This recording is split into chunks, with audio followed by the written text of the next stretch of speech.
At the time of this recording, the Lakers are 10-11.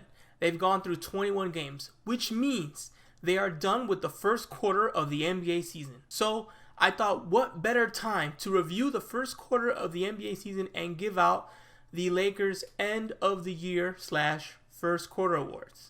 So what do I mean by that? Well, when you divide the NBA season into 4 quarters, the first quarter is over at 21.5 games. So they're at 21 games. So I can either go before or after that first quarter mark, because 21.5 is impossible unless you review the season at halftime of the Lakers versus Detroit Pistons game. And obviously, that's a little silly. So after 21 games, I said, okay, let's go ahead, start here, the first quarter of the year, and let's do the end of the year awards from here. So what I'm going to do right now is give out MVP, Most Improved, Defensive Player of the Year, those kind of awards right now, looking at it from the Lakers perspective. So these awards only are for the Lakers players on the Lakers team.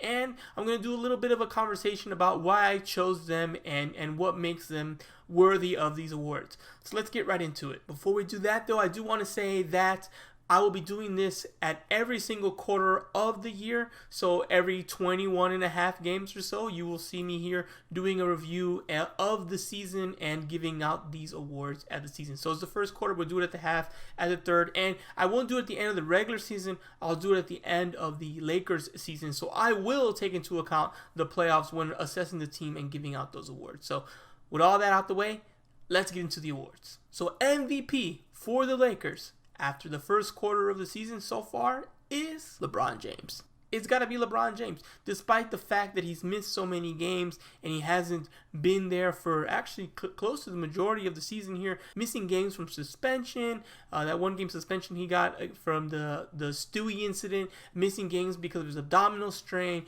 You know, he's missed quite a lot of basketball, but still, when he's on the court, he is impactful. When he's on the court, it is clear he is still the best player on the Lakers team, even now at his age, in year 19. He's averaging 25.1 points per game, 5.2 rebounds per game, and 6.6 assists per game. And we'll get into where he ranks on the Lakers in terms of those numbers, but 25, 6, and 5, that's scary at his age. Scary for anyone. And his impact is very clear. When he's not playing, the Lakers are 4-7. When he plays to any capacity, the Lakers are 6-4. So it's clear when he's on the court, the team is better. When he's not on the court, the team is worse. And even now, yes, the Lakers need to be healthy. Yes, he needs help from AD.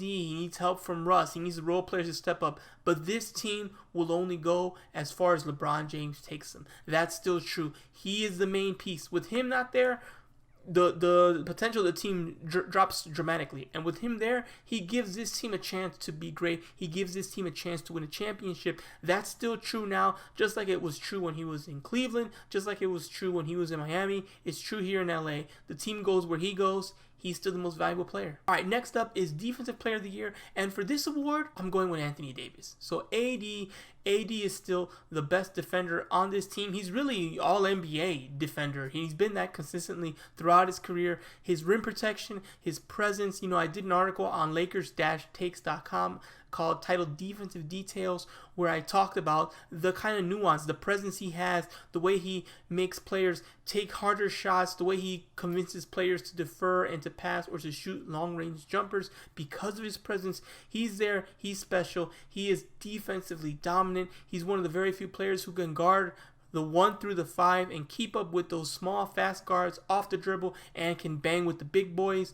He is the best defender on the Lakers team by far. He's averaging 7.3 defensive rebounds, 2.3 blocks, both of those categories he's leading the team, by the way, and 1.3 steals a night. Again, he's all over the place, and he's still not really reaching his full potential with the Lakers. I'll agree on that, but defensively, there isn't really too much more you can ask for Anthony Davis. He's been incredible this year, and he's been the team's best defender. All right, Most Improved is a tricky one on this team. How do you give out a Most Improved Player of the Year award on a team that has veterans that are kind of, you know, on the downspin of their career? They're no longer going to reach their heights, right? Carmelo's can't really improve because he's been like MVP caliber in his career, and he's not going to get to those numbers. That would be ridiculous, right? So how do you give out an MIP award, Most Improved Player award, on this team? I think you can still do it. I think there are still players that can qualify if they have improvements. I think there's still players who are not in their prime quite yet. But unfortunately, at this point, I don't feel comfortable giving that award to anybody. So I won't. I'm not going to force the award on anyone. I think the award is there for THT to take if he takes a jump. I think Kendrick Nunn can take it when he gets healthy. I think Malik Monk can show a little bit more consistency and more of the good Monk versus the bad Monk, and he can take a step forward. But right now, I don't feel comfortable giving that award to anyone, so I'm not going to do it. So if those players want to step up in the second quarter and earn that award, it's right there in the taking. Those are some of the players that I think can take it, but they're going to have to step up. They're going to have to improve. Right now, I don't see any player that deserves the Most Improved Player of the Year award after the first quarter of the season is done. So far, I don't have anyone who deserves it, so I'm not giving it out.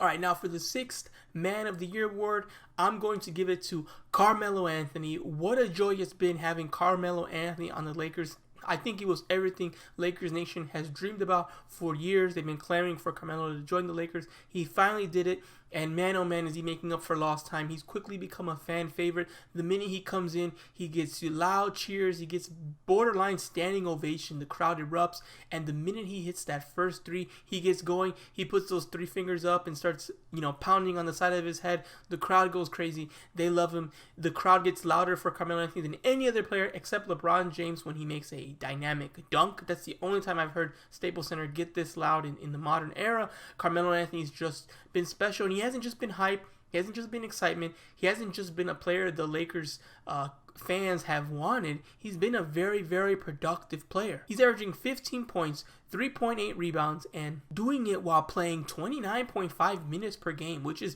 definitely quite a few minutes more than I think anyone expected. Now, you could also look at that as a bad sign that someone like Carmelo's playing so much. But hey, props to Melo for earning that role, for outperforming and outproducing everyone else on the team that's not a starter and being so good and so effective on the bench. He's single-handedly won some games. He shot like a whopping 70% on multiple games at Staples Center, calling him Staples Melo, and he's been a fan favorite. He's been productive, and he's really been a blessing and a joy for this team. In fact, I think he can make a case for being sixth man for the entire NBA, which again is bananas for a player of his caliber. He's really adjusted to this new role and shined in it, and he's been great, and I can't say too many more positive things about Carmelo Anthony. He's been phenomenal as a Laker, and he's definitely the sixth man of the year. All right, now the final thing I want to do is give out the awards for peak performers. Now, peak performers is not an opinion-based award. It's just purely facts and stats. So what that means is peak performers is the player that's leading the team in points, rebounds, and assists, each individual category, and just kind of pointing out, hey, these are the players that are doing the best in these particular categories, which we all have known, respected, and kind of use as good barometers for how effective players can be. So here they are. The Lakers' peak performers so far in the points category is LeBron James, averaging 25.1 points per game. In the rebounding category, the Lakers' peak performer is Anthony Davis, averaging 10.2 rebounds per game. And finally, in the assist category, the Lakers' peak performer is Russell Westbrook, averaging 8.7 assists per game. So there you have it. Those are the Lakers' peak performers. Let me know what you think about the other awards: MVP, Defensive Player, Sixth Man, the fact that I abstained for Most Improved. What do you think? Did I get those right? Would you do those differently? Let me know in the comments below. I'd really appreciate it. And let's see how the Lakers do. They're 10-11 after the first quarter of the season. Definitely not where they want to be. I'll be doing some more coverage on the team about that and looking forward to the second quarter coming up in the next week. But so far, that's where they're at the end of the first quarter, 10-11. Let's hope the Lakers can start to get healthier, get productive, and get some more wins in the second quarter. And let's see how the team develops and how these awards change as the season goes on. If you made this far in the video, I'm assuming you've liked it and you found it entertaining. If you have, please give it a like and please subscribe. I sincerely appreciate it. Have a good rest of your day and go Lakers.